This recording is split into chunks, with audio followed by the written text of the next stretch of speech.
Jeff Morlock, a manager with Driver Safety and Training, and I'm working here in Kingsport, Tennessee at my home office. And we're going to do something a little different today. We're going to be doing our safety meeting by video. And so please give me your attention for the next 20, 30 minutes. I want to cover all the items that we normally do during a safety meeting. And once again, hey, if you have any questions or any issues or anything like that, that's either in this meeting or that's on your mind, please seek out your manager. Give your driver trainer a call. We'd just love to hear from you. But before I go any further, let me say a word of thank you. A thank you to all of you. I know these are definitely difficult times.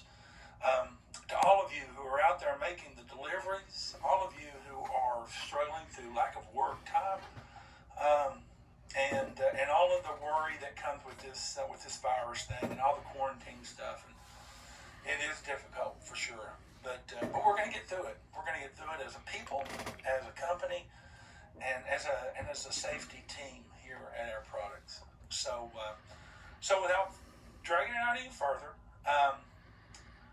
let's get into the safety meeting. I hope you enjoy it.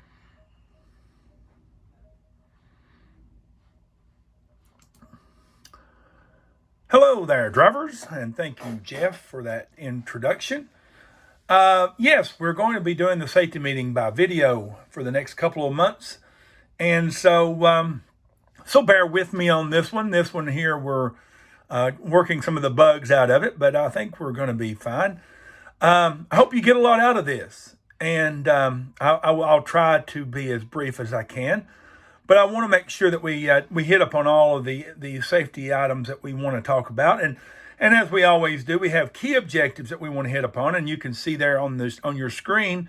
3 of these objectives, we're going to speak about the COVID-19 virus that we're all involved in right now, and how it affects you and you doing your job and things that you can do to make yourself safer.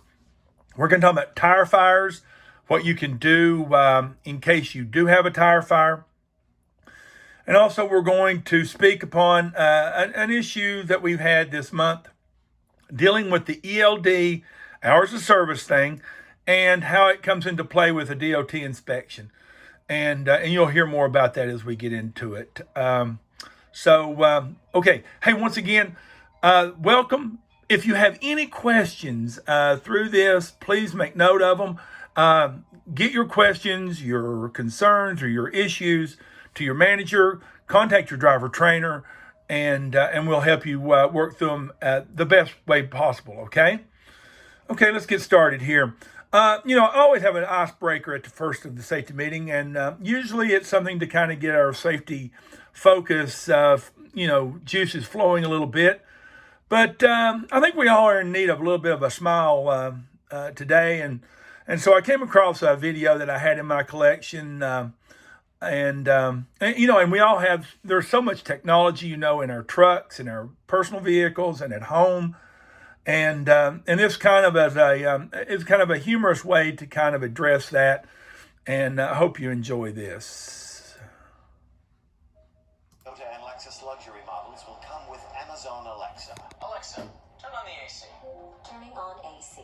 Finally, a virtual assistant to help you navigate. Alexa, where's the nearest gas station? Nearest gas station in 1.5 miles. And to help maintain your vehicle. Alexa, order more brake pads. Ordering new brake pads. Although maybe if you didn't stop so close to the car in front of you. I left plenty of room. You drive too aggressively. If you were just quiet for 2 seconds, 2 seconds. She'll talk to you literally the entire time you're driving. I think you should have turned back there. I know where I'm going! Hi, you know why I pulled you over?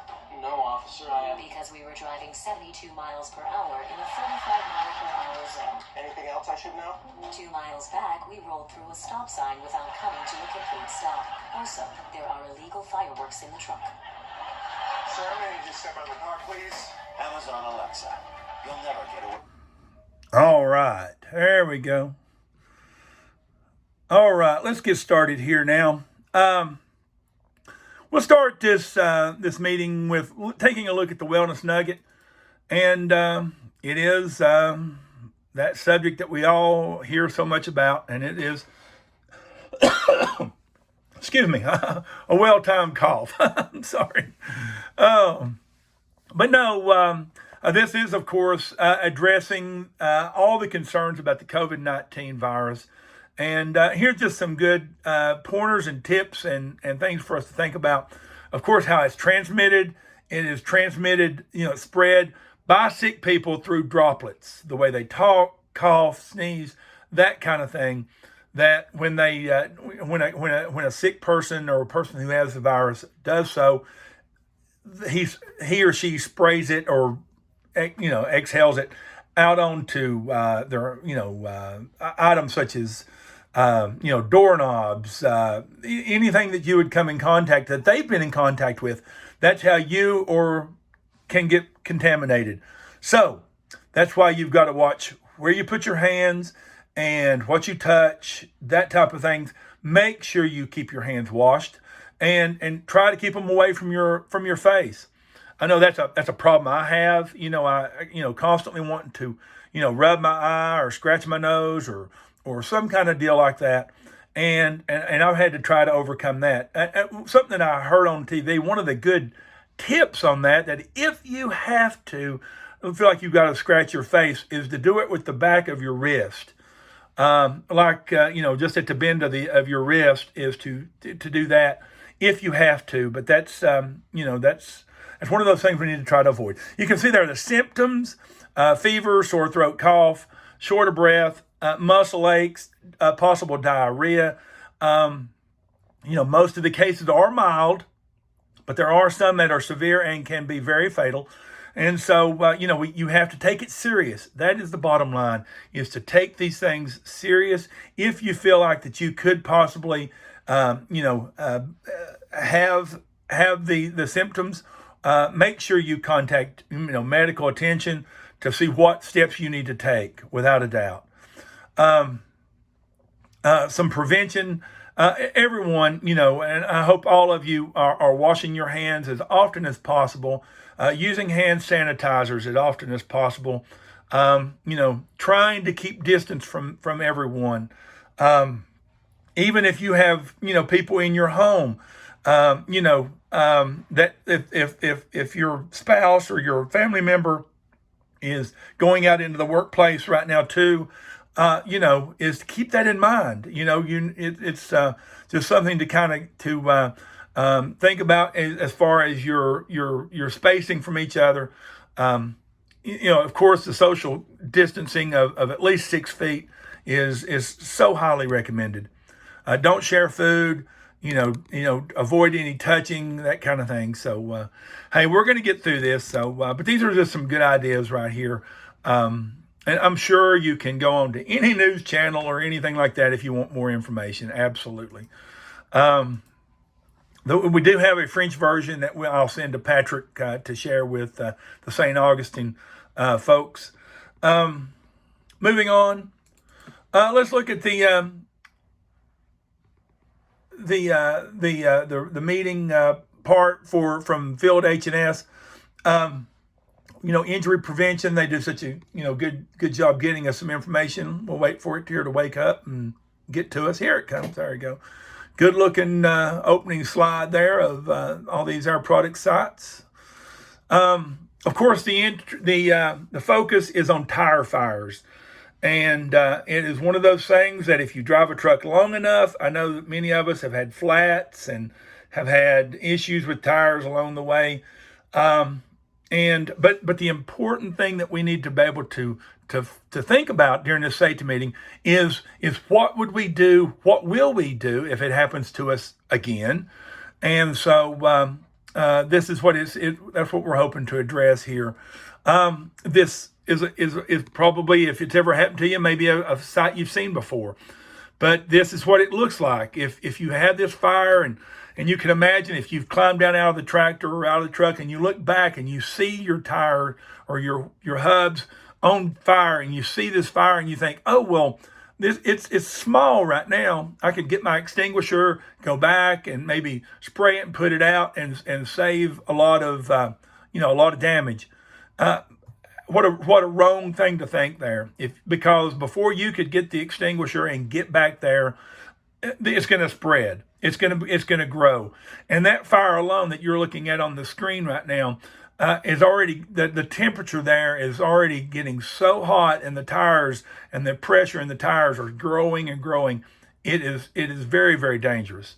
So you do not need to go back there and around where the fire is. The safest thing for you to do is to go away from the unit. You can see here in this picture here the ending product right here of a hydrogen trailer that caught on fire. Luckily, it didn't. The trailer was able to handle the heat amazingly, but you can see the damage. So and you can see what happened with the wheels. You don't want to be standing around. So what can you do? You can check the tire pressures. You can keep a good watch on your tires during your trip. But of course, during your pre-trip, your post-trip, your en-route inspections is to closely monitor your tires. Check your pressures. Check your, gauge your gauge. If you feel like a tire is low on pressure, then you need to have it checked. Okay, check the pressures on it. Keep a close watch on the gate, on your monitors on your dash from your airbag system, or you see the lights from the Meritor system on the trailers. All those things, and of course, just good, smart pre-tripping and inspecting of the tires. Of course, if you have a flat or if you have a tire going down, don't push your luck. Get yourself pulled over into a safe area and have it, and make the calls. That way you can get the problem with your tire fixed. Okay. If you've got brakes that are sticking or hanging up, or you've got a anti-tow away device that is catching and hanging up, hey, stop the truck. Get it worked on, okay? Because that the brakes will overheat, and you're going to have a very serious problem. Tires, you sure don't want them to. And of course, with the coming summer season, the asphalt's going to be getting hotter, and everything's going to start getting warmer and warmer. And there's the chance of a tire issue, overheating is going to increase. And the final thing that you can see, the thing that you can do is use your mirrors. Keep a close watch with what's going on behind you in your tires. If you see smoke, or you see any signs of heating up tires, get yourself pulled over safely. Okay. First and foremost, do not try to fight it with a fire extinguisher. What you need to do is you need to make sure you isolate yourself from the unit. If you have a team unit going on, and you get your co-driver up, get them out of the tractor and get them to a safe location. Call 911. Get the fire, get emergency, responders on their way. Make the calls to your supervisor, to logistics, so they know what's going on. But stay back, and let the professional firefighters take care of this. Okay? Never use a fire extinguisher on it. Okay? I know it's going to be tempting to do that. It's going to be tempting to try to separate the tractor from the trailer, all those kind of things. But that's just keeping you too close to what could be a catastrophe.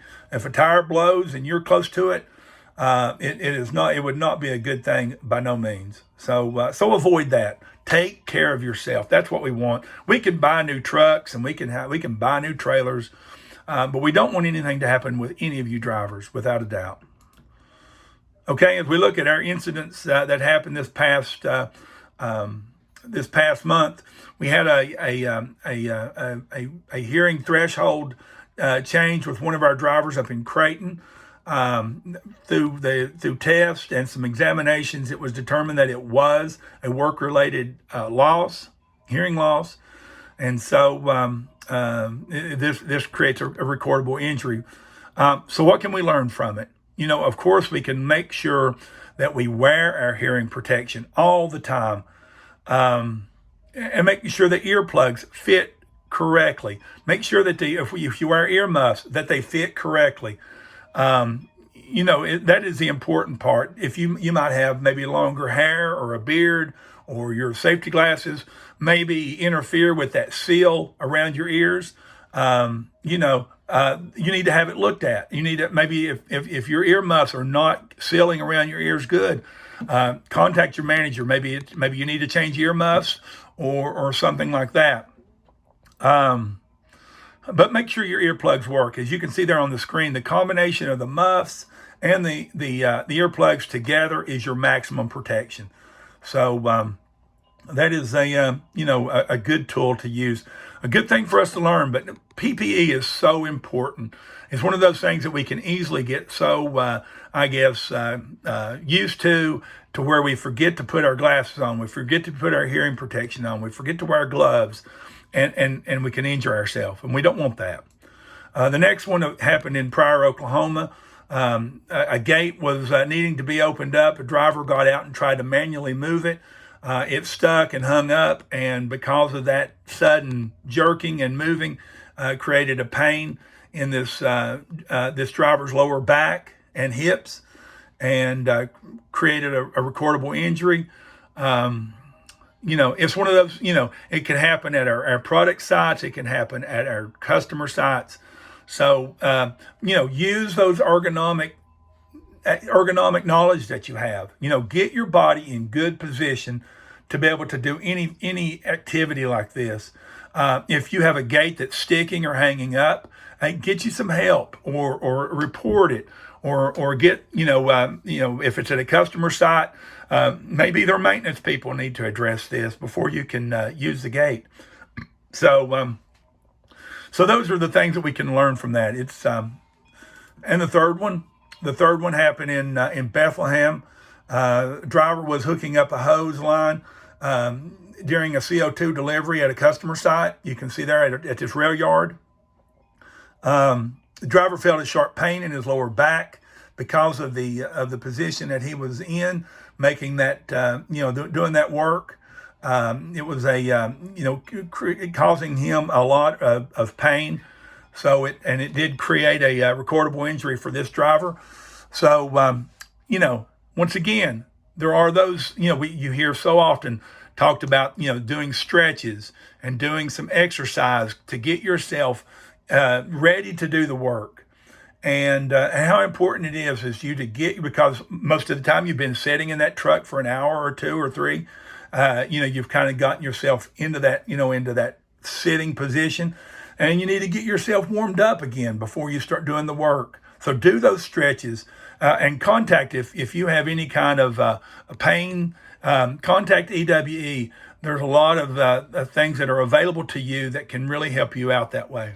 Any questions on that, make sure you contact your manager. They can put you in contact with the right kind of people to get more information on EWE and ways that you can get yourself more, ready for the job, ready for the work at hand.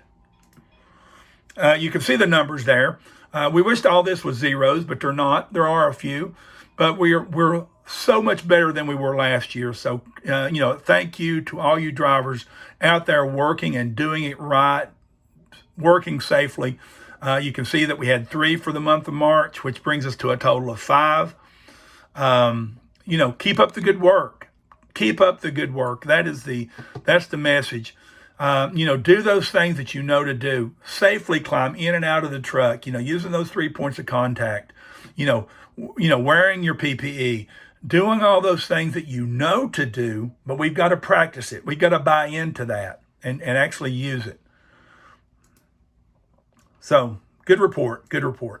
As we move on, speaking of the roadside inspections that we had, just to kind of address them briefly, we did have a total of 30 for the month of March, which is a little bit less than usual, but we did have 4, and we can learn from all 4. We're going to talk about the ELD situation here in just a few moments, so we'll wait on that. But we can see here, lights, those things out there that can take you out of service. Those are the things that need to be looked at when you're doing your pre-trip and your post-trip inspections. If you see a light that's out, don't just go ahead and take the unit. You've got to make sure that it is working correctly before you go out. Check your signal lights, check your marker lights, all those kind of things have to be working. That's just plain and simple.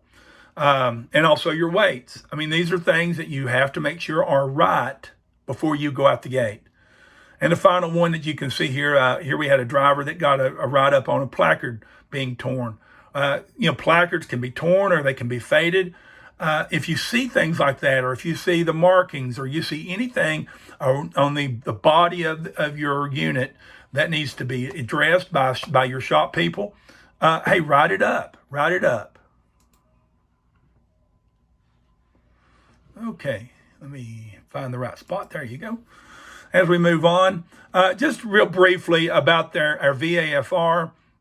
VAFR numbers, we went down this month. We had fewer preventable accidents. Sorry, we had 6 for the month, which is an improvement.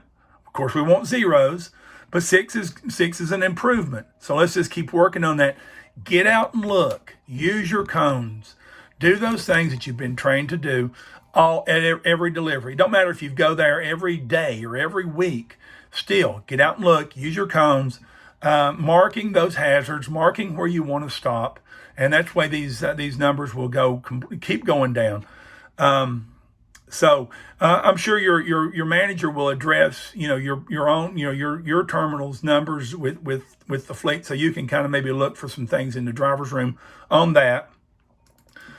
Just a couple of things I wanted to talk about on the KPIs. As you can see here's just kind of backing up what I just said. We had 6 preventable accidents, which give us a VAFR of 1.71 for the U.S. drivers, Air Products drivers. So I'm sorry, for the North American Air Products drivers, I should say. Sorry about that. But let me skip down here to the hard brakes, roll stabilities, and the overspeeds. Our overspeeds went up, which was very unfortunate, I guess we can say. Went up by 10. We were really doing good. And so drivers, it don't matter if we're in town or we're on an interstate or we're on a country road. We've got to obey the speed limit. That's just nuts and bolts of being a driver. But we do have some good news. The hard brakes and the roll stabilities both were in decline. As we look at the charts, you can see here the roll stabilities on a really good going in a good direction. 18, which is lower than it's been in years. So good job by everyone. And also the hard brakes. The hard brakes, they've been declining for the last 2 months. So let's just keep that trend going too. These are just true indicators of how we're driving out there. Are we driving aggressive? Are we taking curves too fast? Are we following too close? All these 2 indicators, the hard brakes and the roll stabilities, are true shows of how we're doing out there. Over speeds, you can see it's kind of up and down, up and down. So we need to work on that. Okay? Just a few more things. I'm sure you can see here that these right here reflect for the regions. Here you can see for the West and for the South, for the CO2 and the Middle America and the helium group. Before we move on, I just want to say a big attaboy to the helium people. As you can see here, Liberal has gone a complete 12 months, over 12 months, with total zeros. And this is a group of drivers that cover a lot of miles for us. They drive a lot of miles, so great job, all you helium drivers out there, without a doubt. And hey, all this is no slouchy stuff, without a doubt. You can see right here, gold, silver, bronze. Look at all these names. Look at all these terminals. All these places here that are in the gold. Man, that is fantastic. And this is one for a terminal. You think about terminals like the size of that you're seeing here. Santa Fe Springs, all the drivers they've got there. Santa Clara and Creighton and Pryor, all you guys out here. Man, what good work. And this right here is either 2 or 3. So we got a lot to be proud of. The work that we do, we have a lot to be proud of. So, and you think about, we've got 800 plus drivers, and you look at the few drivers that, that really drove the numbers up. We don't want to pick on these guys down here, but I mean, if we